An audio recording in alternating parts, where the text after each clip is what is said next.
বাবা সারাদিন যেন কাজবাজ করে হাঁপিয়ে গেলাম, এবার একটু শান্তিভাবে শুই। বাপরে বাবা, হ্যাঁ জানলাটা কে খোলা রাখলো?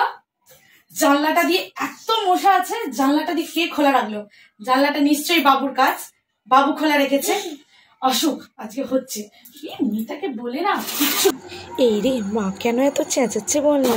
সারাদিন সমস্ত কিছু আমাকে করতে হবে, জানলাটুকু একটু বন্ধ করে রাখবে না, ভালো লাগে না যেন। এখানে কাজ করো সেখানে কাজ করো, তারপরে সমস্ত কিছু আমায় করো। আজকে আসুক মেয়েটা হচ্ছে, ওর জানলা খোলা রাখা 100 বার বারণ করেছি। খুব রেগে গেছে মনে হয়। বাবা পালাই এখান থেকে, থাকা যাবে না বেশিক্ষণ। বসি। বাবা জানলা তো খোলা আছে, মা দেখলে আজকে আবার মুখ করবে। আমি বাবা জানলাটা বন্ধ করে দিয়েছি।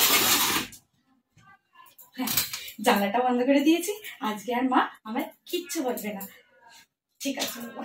উফ বাবা কি গরম পড়েছে, সব কাজ বাজ সেরে একটু বসলাম। আজকে আর মা আমায় কিছু বলবে না, আজকে তো আমি জানলা বন্ধ করেছি। একটু বসি, যা গরম। হ্যাঁ বাবা রে, জানলাটা কে বন্ধ করলো? জানলাটা কে বন্ধ করলো? এত গরমের মধ্যে জানলাটাকে বন্ধ করে রেখে দিয়েছে। এত গরম হচ্ছে, আর এদিকে সব জানলা কপাট সব বন্ধ করে রেখে দিয়েছে। এই মেয়েটাকে নিয়ে না আর পারি না। তোকে জানলাকে বন্ধ করতে বলেছে, তোকে হ্যাঁ এইটা কি হলো?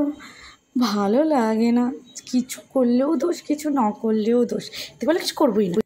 জানলাটা কেন বন্ধ করলি? তুই তোকে জানলা বন্ধ করতে বলেছি আমি? তুই যে জানলা বন্ধ করেছিস, ভালো লাগে না যেন গরমের মধ্যে। গরমের মধ্যে জানলাটা বন্ধ করে রেখে দিয়েছে, বাজে মেয়ে একটা। বাবা একটু কাজের নয় মেয়েটা, এক ফোঁটা কাজের নয়।